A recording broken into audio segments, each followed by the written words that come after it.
pertanyaan pertama, mohon maaf Pak Kiai. Saya itu kan ketua 2 MBC pada Intan, kemudian ketua 2 PWI RS pada Intan. Saya kadang-kadang di sini tuh mumet karena pengurus-pengurus NU yang lain kadang-kadang mengatakan seperti ini. Yang namanya Habib, kalau di situ tuh alim alama, tetap saya hormati. Kan begitu ya, umumnya itu. Tapi kalau saya melihat dari sejarahnya, pertama ada Gudada, kedua ada PKI, ketiga tidak ngaku kalau itu palsu. Walaupun alim apa dia pemalsu, pemalsu duit bid'un.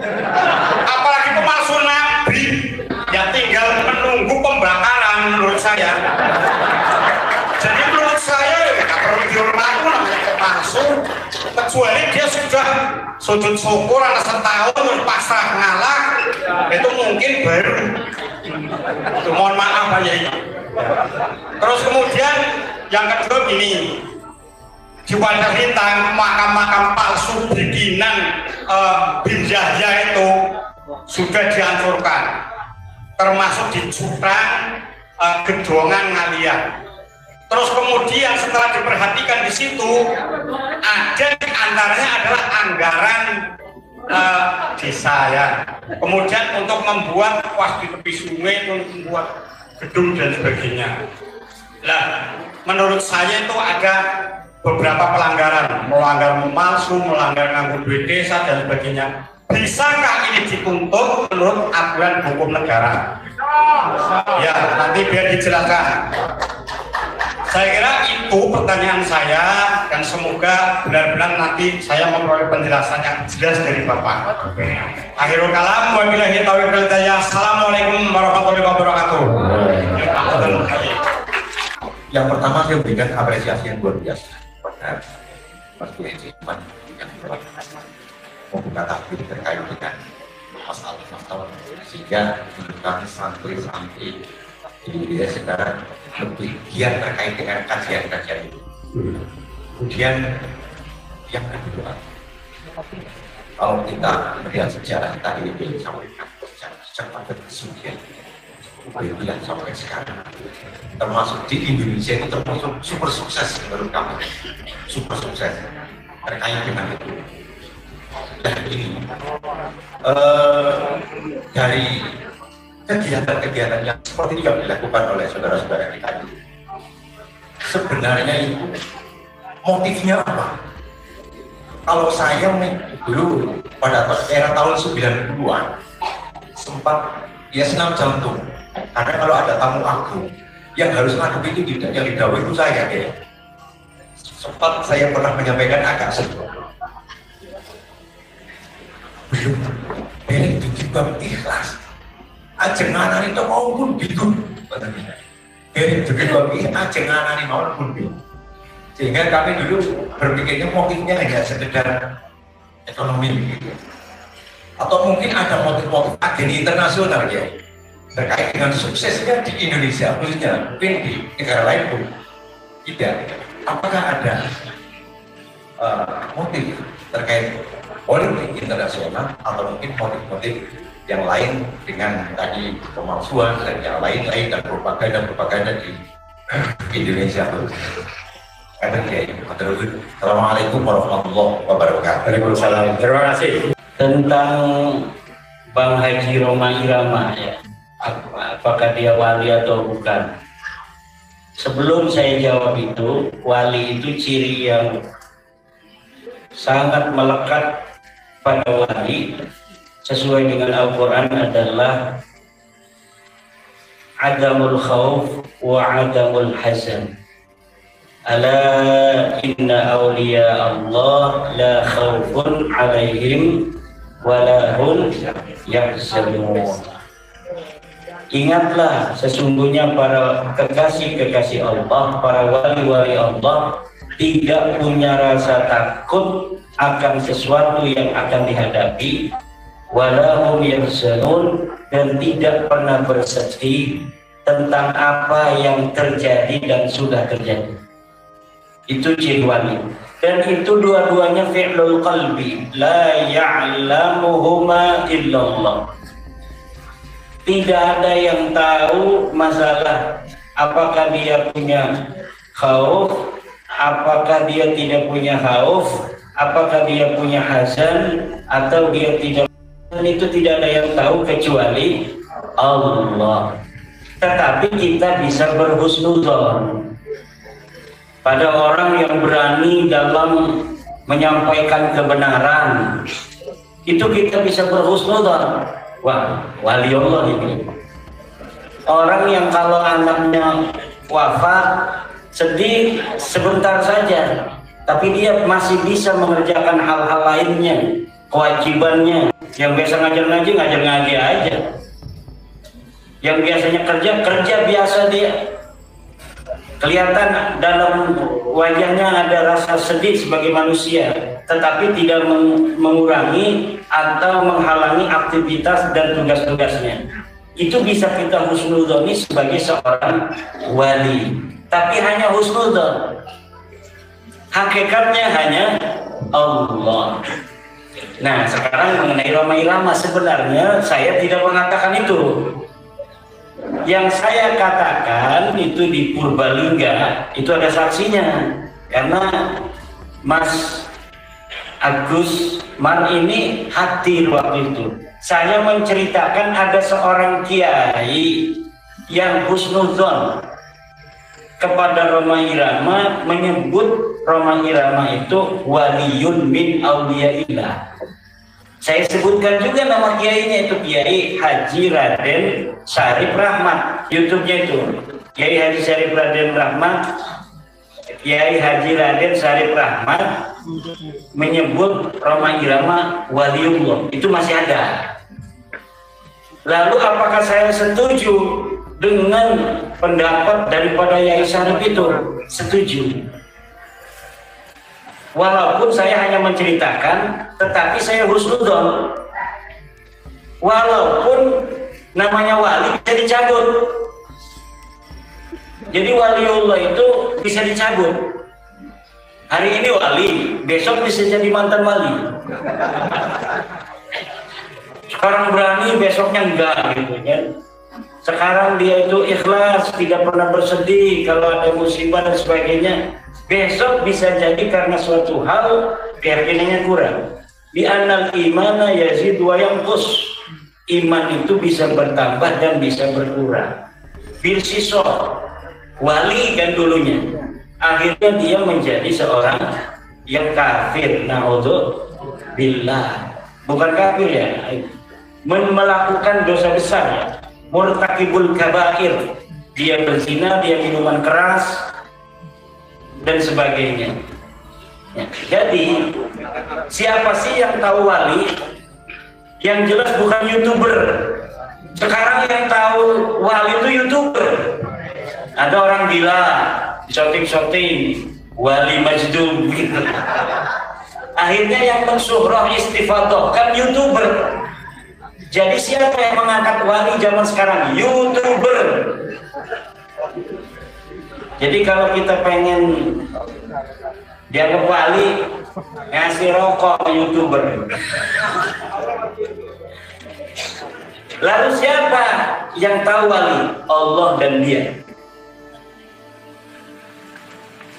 Dia kalau di dalam hatinya tidak ada rasa takut terhadap apa yang akan terjadi dan tidak punya rasa sedih terhadap yang sudah terjadi, i'lamu annakum waliyun min auliyaillah.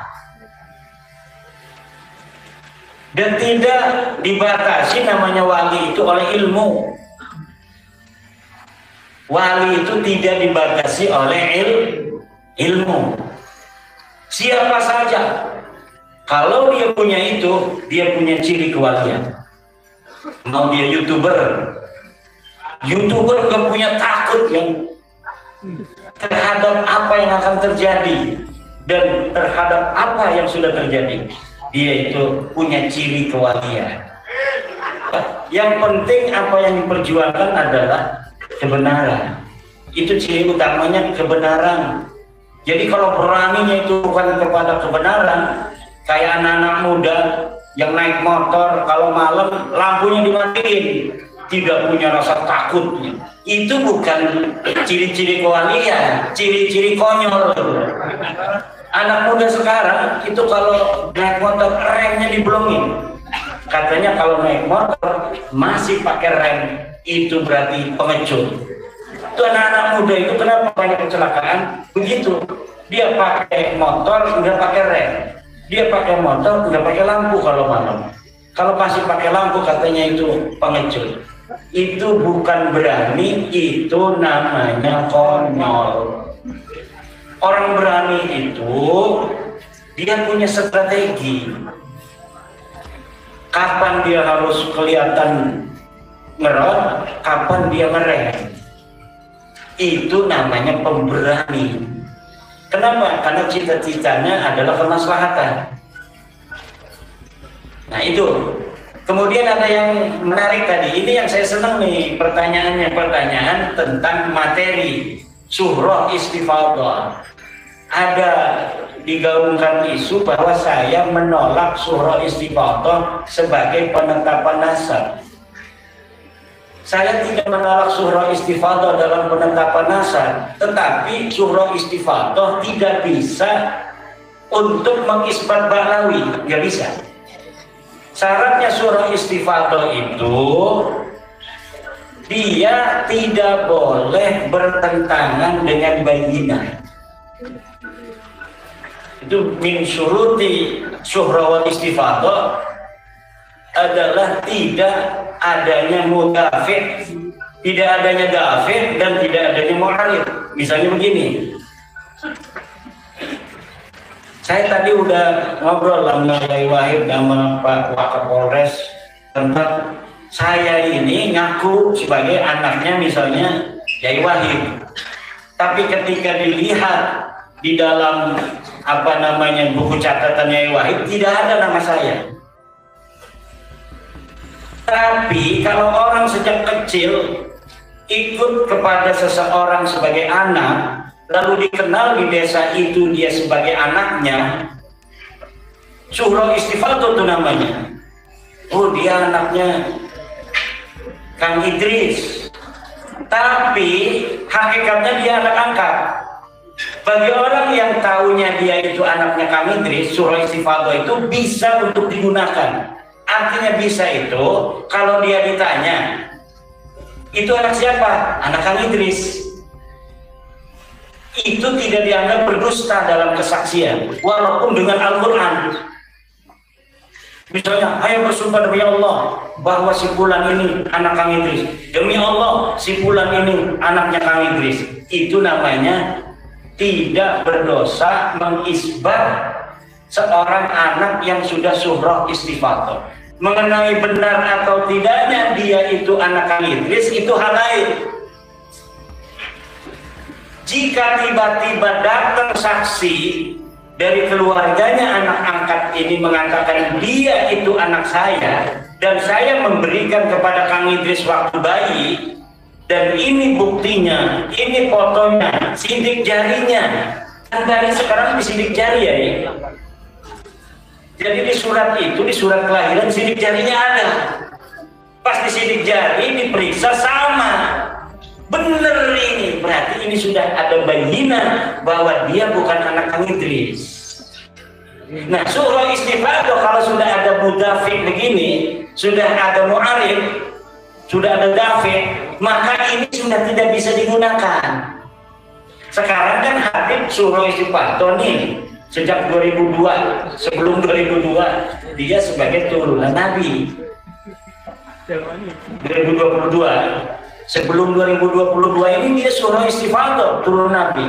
Sekarang saya bawa bukti, ini kitab abad keempat, namanya siri silsilatul alawiyah. Ini kitab abad kelima, namanya Tahdhibul Ansar, namanya Al-Mazdi, Muntaqilatul Talibiyah. Ini kitab abad ke-6 597 Hijriah, namanya As-Sajarah Al-Mubarakah. Ini abad ke-7, namanya Al-Fakhri. Ini abad ke-7, namanya Al-Asiri. Ini abad ke-8, namanya As-Sabatul Musal. Ini abad ke-9, namanya Umdatul Talib. Tidak ada Ubaid sebagai anak Ahmad.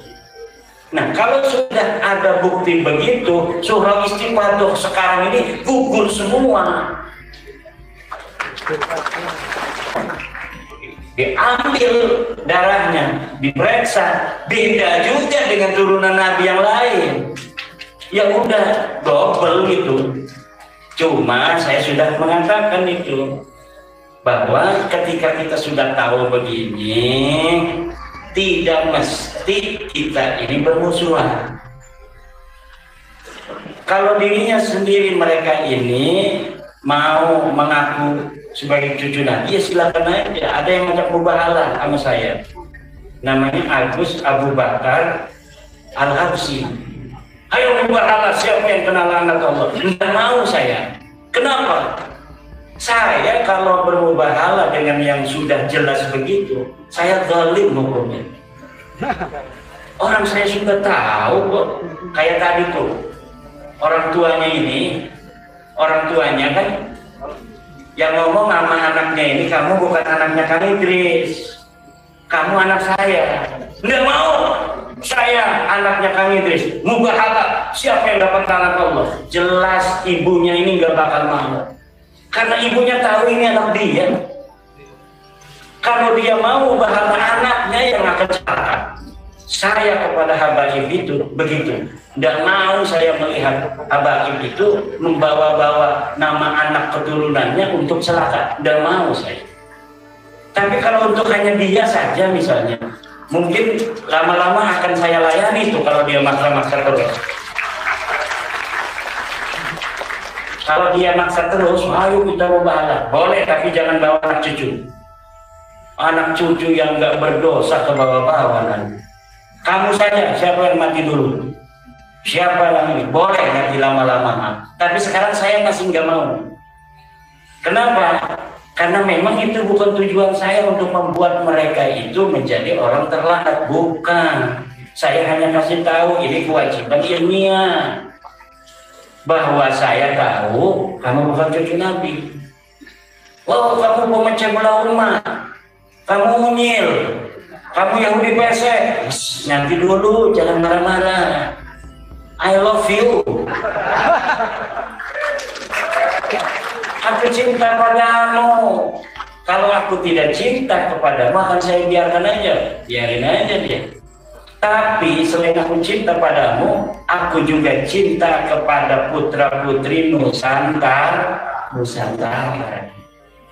Yang dengan oknum-oknum yang banyak itu mengaku-ngaku cucu Nabi, menjadikan saudara-saudara saya putra-putri Nusantara banyak yang dizolimi.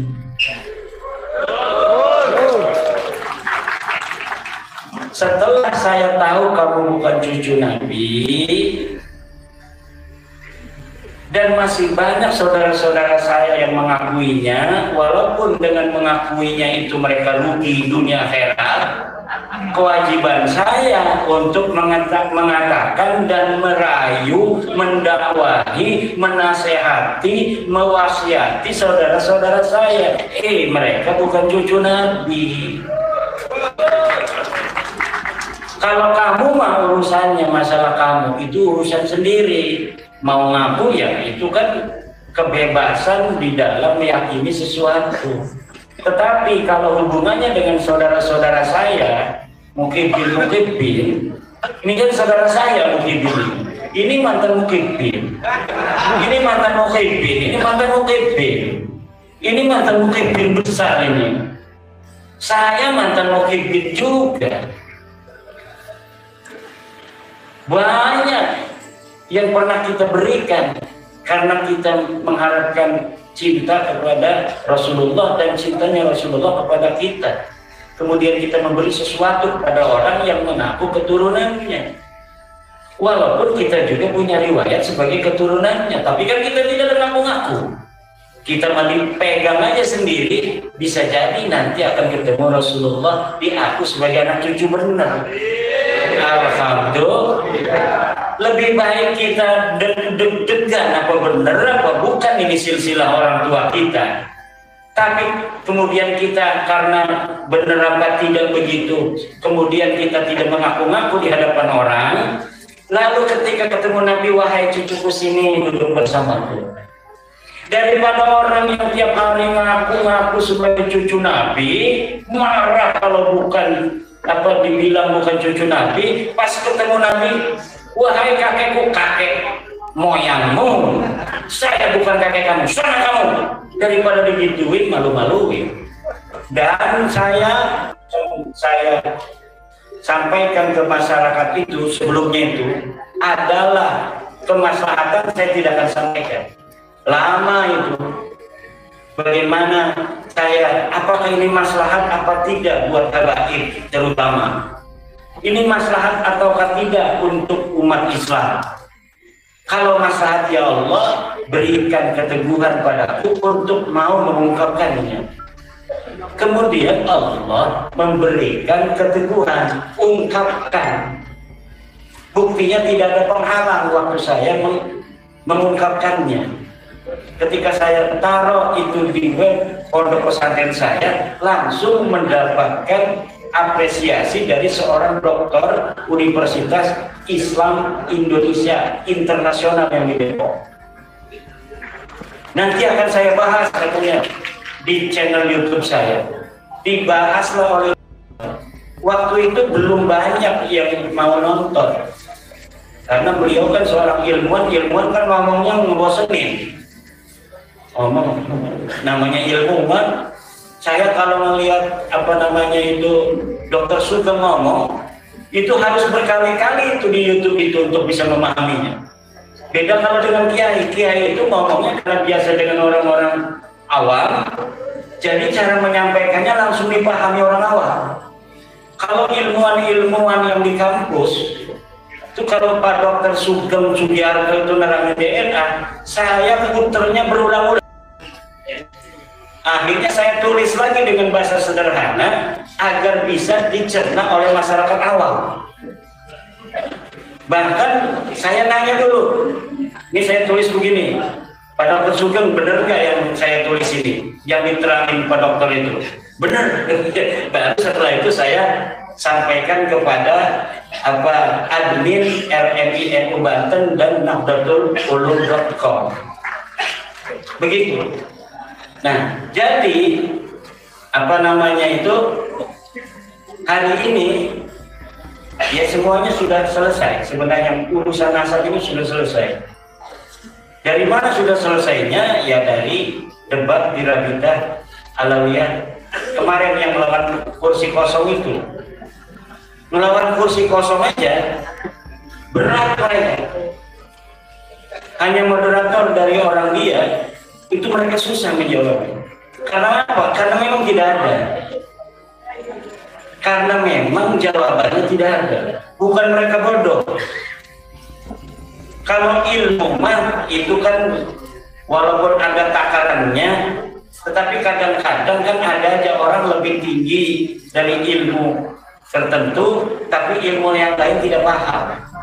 Kalau masalah nasab begini, masalah apa namanya itu emas yang ada suratnya apa palsu apa tidak, ya cuma dua. Satu, telusuri surat ini dari toko mana, ada nggak tokonya yang mengeluarkan. Yang kedua, uji di laboratorium benar apa tidak ini emas. Hanya begitu saja. Dan ini sudah terbukti bahwa memang mereka tidak memiliki data. Kenapa mereka tidak memiliki data? Ya karena memang selama 550 tahun itu tidak ada sama sekali itu. Nama-nama itu nama-nama yang dibikin. Mulainya dari sekarang nih, saya pengen ini ke Gajah Mada, tapi saya tahunya hanya sampai kakek saya. Ya dari kakek saya dibikin nama-nama supaya sampai Gajah Mada. Begitu ceritanya dia. Nah kalau dicari di bukti sejaman, ya nggak bakal ketemu. Kalau Empu Sendok ada di Tebuireng, di Jombang, bener nggak? Ada prasastinya di Jombang. Di Pasuruan ada prasastinya Empu Sendok. Dilihat tahunnya 932, benar ada. Tapi kalau Ubed, kenapa itu dicari-cari naskahnya tidak ada, prasastinya tidak ada? Karena orangnya tidak ada. Jangan gegabah. Orang yang tidak disebutkan bukan berarti tidak ada. Betul. Yang tidak disebutkan bukan berarti tidak. Tadi saya nyebutin nama kiai-kiai beberapa, kebanyakan kalau semuanya. Yang tidak disebutkan itu ada kan? Tapi saya tidak sebutkan. Kenapa? Kebanyakan. Betul nggak ya Dewan? Ada lagi tidak disebutkan dalam kitab bukan berarti iya tidak ada ya. Tidak disebutkan bukan berarti tidak ditemukan. Kalau ini ditemukan tapi tidak disebutkan. Tidak ditemukan bukan berarti tidak ada. Betul. Sekarang ini Yai Mubarok tidak ditemukan nama saya. Mana itu tadi orang habis melantik orangnya kabur. Tidak ditemukan nama saya di sini. Tapi orangnya ada. Betul nggak? Yai Mubarok kan ada kan? Ada di mana? Nggak tahu. Tapi orangnya ada. Kenapa saya mengatakan orangnya ada? Karena sebelum sekarang ini saya udah ketemu dulu. Waktu baru datang salah nama dia. Berarti yakin ada korinah Yai Mubarok ini orangnya ada. Tapi sekarang tidak ditemukan. Makanya itu teori adamul wujdan yang tadi adamal wujud itu betul, tapi biqorina harus dengan korina. Korinanya apa? Seperti tadi kita yang pernah bertemu dengan Yai Mubarok, tapi sekarang tidak ada, tidak ditemukan sekarang ini bukan berarti Yai Mubarok tidak ada. Dari mana tahunya? Karena ada korina. Sebelum ini kita pernah itu. Apalagi? Yang Wonosobo.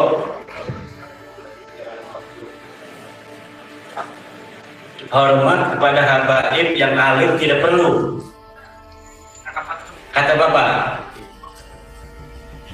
Kalau saya berbeda Pak, karena kita wajib menghormati orang berilmu. Di dalam Al-Quran, Al-Quran dulu, yarfa'illahu alladhina amanu minkum walladhina utul ilma. Wajib menghormati orang berilmu karena dia tinggi pangkatnya di sisi Allah. Yang kedua, akrimul ulama wa innahum indallahi kurama. Jadi orang yang berilmu baca kitab.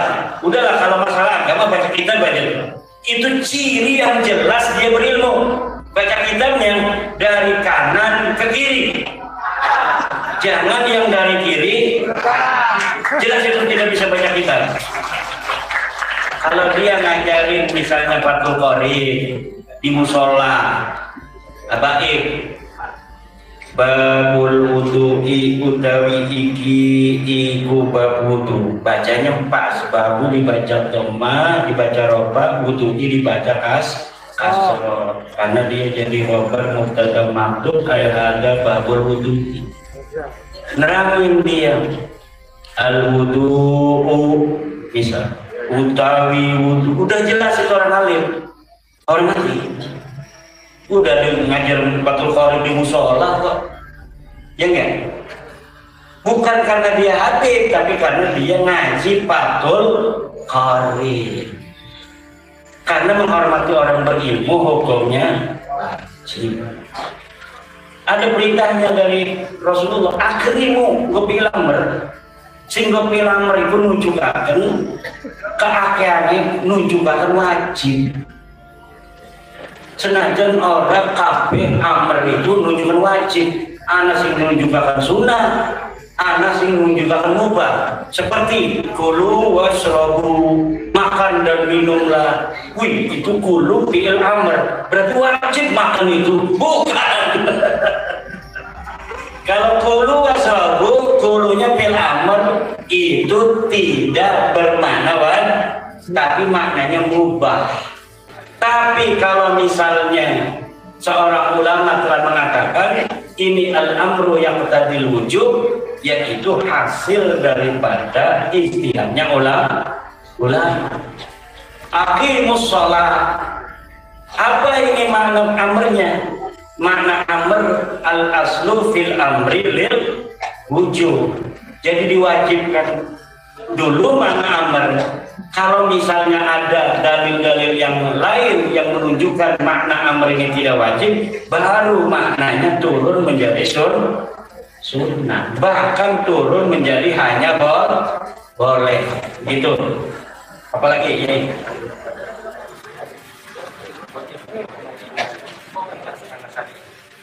pencangkokan nasab, motif pencangkokan nasab itu apa?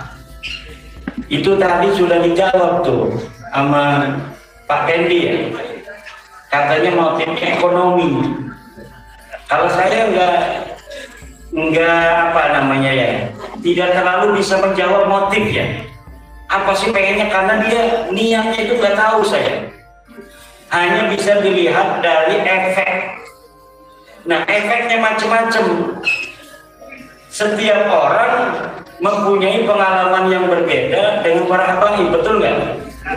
Ada yang diminta keramiknya kayak di Kebumen, di Banyumas. Ada yang diminta kambingnya.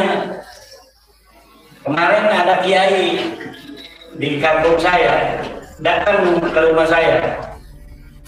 Kiai, tadinya katanya di kampung itu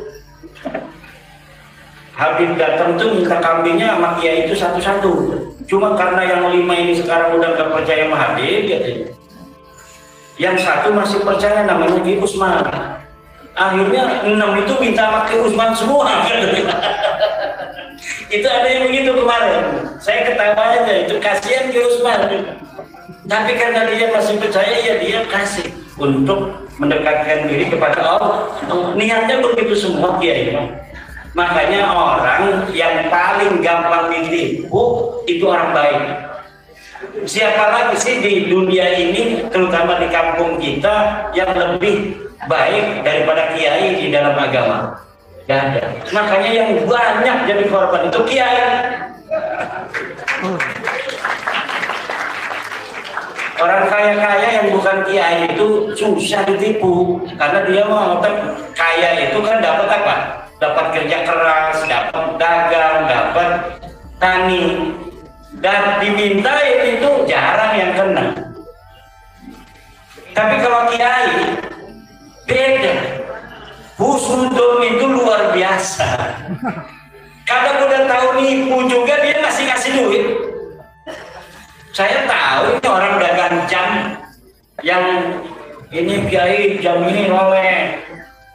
Ini kalau di sana harganya ini bisa 5 juta, udah sama kiai mah 300.000. Padahal ini jam palsu yang harganya 60.000, sama kiai udah nih 100.000. Dia niatnya bukan beli jam itu, hanya pengen ngasih aja. Kadang dibawa aja jamnya, nggak mau kiai, saya udah jual kok jamnya suruh dibawa. Ya saya dipegang aja, ya 2 hari mati jamnya. Itu kiai itu. Nah, sekarang kiai-kiai karena ada merasa, ya kalau yang 100.000, 200.000, kadang-kadang ada yang ngasih mobil kan, setan doang. Saya ngasih duit, ngasih mobil ini untuk cucu Nabi supaya bisa ketemu dengan Rasulullah, kan? Ini ternyata palsu. Ini saya ketemu dengan kakeknya dia nanti. Wah, itu bahaya. Kenapa sih sampai ngaku-ngaku begitu? Ya itu motifnya mungkin. Karena ternyata dia ngaku itu kemudian minta duit.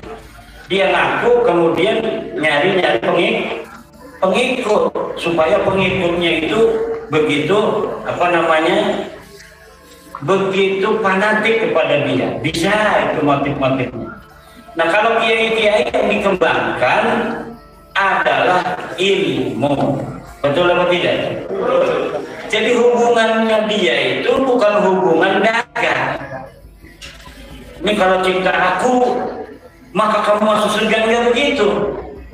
Tapi orangnya itu dia menjadi hormat karena dia mendapatkan yang terhormat, yaitu ilmu.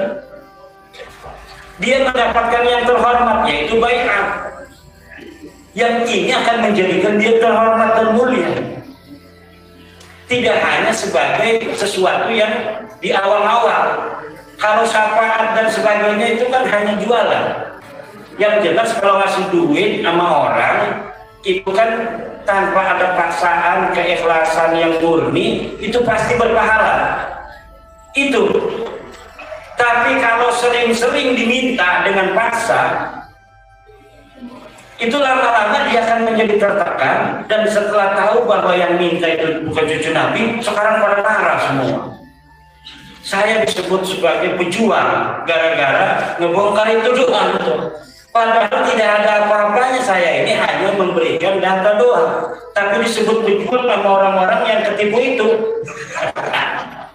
Orang-orang yang ketipu karena dia katanya saya sekarang nggak bisa ketipu lagi, bukan karena yai itu orang jelek, yai ketipu karena yai orang baik. Itu aja. Tapi sekarang tolong kebaikannya ini yang proporsional. Al-ahad sumal ahad, yang berhak. Kemudian yang paling berhak siapa? Anak, istri, pesantren tuh, tetangga, guru-guru ngaji yang di musola tuh, yang tidak punya santri, yang dia ngajar ngaji di musola setiap malam Rebo, ngaji Fathul Qorib, yang ngaji ada 20, kiai yang bawa kopi, kiai yang bawa kue. Udah tuh, kalau kiai yang lebih kaya ngasih kiai-kiai begitu aja tuh. Ganjarannya gede, alhamdulillah. Mungkin begitu. Terima kasih pada Kiai Iman yang telah banyak memberi jawaban dan insya Allah belum puas ya. Memang tugasnya bukan untuk memuaskan panjenengan. Baik, ini sudah jam 00:27 menit. Karena beliau sudah kelihatannya sudah tinggal Bapak Ibu semuanya meneruskan di YouTube atau internet ya. Apapun tentang internet ya. Internet. Bentar, enggak. Cukup lain waktu ya.